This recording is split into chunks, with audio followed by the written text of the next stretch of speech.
exposed. Here on PEI's North Shore, the impact of post-tropical storm Fiona is severe.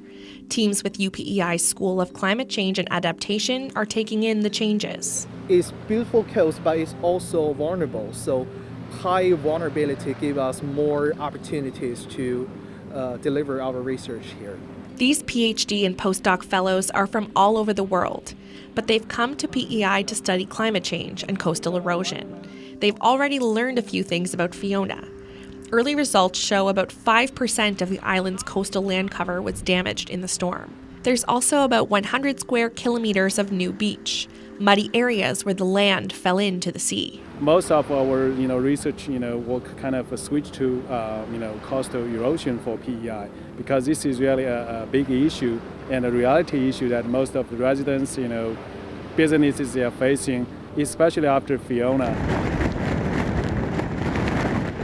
Because Fiona peaked overnight and the shoreline was so dangerous, little is known about what happened in the sea during the early hours of September 24th.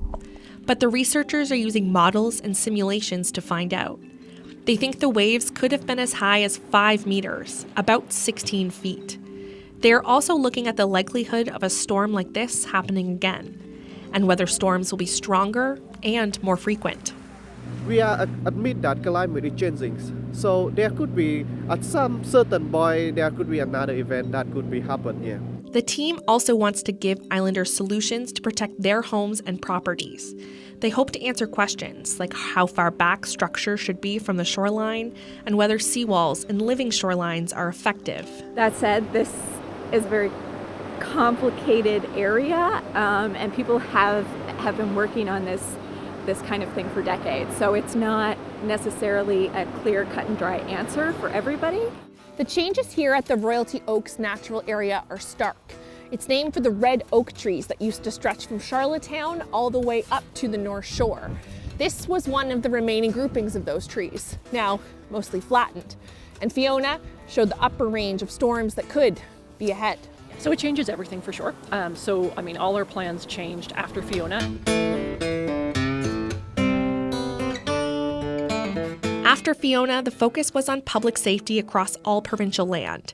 Crews cleared down trees here ahead of winter to get them away from neighboring homes. But now, attention is shifting. What do we do with some of our natural areas like this one? Our recreational areas, which ones need to be opened, which ones may not be, and just take a look at some of our longer term management priorities and how they need to change in the wake of the reality that we now have. Royalty Oaks used to have a trail running through it. No decision has been made about whether it will be cleared again. But since this is a natural area, Macquarie says it's possible the site may just be left as is. The hummocks that we walked in getting into this site are trees that blew down hundreds of years ago and have been recycled into the soil. The pits that we went through are the root balls, just like that we're seeing today that root balls have been pulled up. Macquarie hopes people see the site as changed rather than damaged. There are new areas for wildlife to live. She says animals will adapt. There's good and bad in everything. So the trees that are on the ground provide habitat for different types of wildlife than they did when they were standing. And it is part of the natural succession of these types of areas. And that succession is already happening. This red oak fell in another storm about 30 years ago. Now, Macquarie says its decomposition feeds the soil, lets fungi grow, and creates food for birds like woodpeckers. And in another 30 years, we may have a lot more decomposed material right here. Nicola McLeod, CBC News, Charlottetown.